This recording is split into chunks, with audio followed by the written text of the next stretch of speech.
भोजपुरी के सुपरस्टार खेसारी लाल यादव की बेटी कितना खर्चा करती है, आज हम आपको बताते हैं।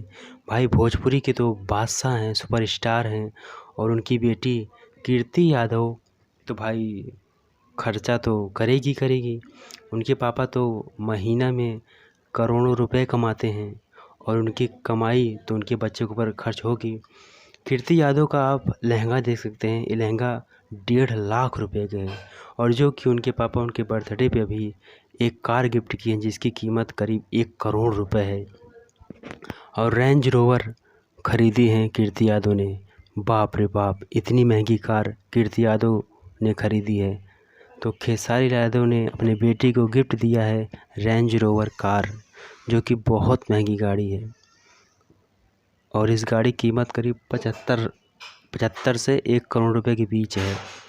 भाई खेसारी लाल यादव हैं, महीना में करोड़ों रुपए कमाते हैं तो वो आराम से दे सकते हैं, उनके लिए तो आम बात है, कोई दिक्कत है नहीं। तो खर्चा जान के आप लोग चौंक गए ना? कैसा लगा वीडियो? आप लोग लाइक, सब्सक्राइब और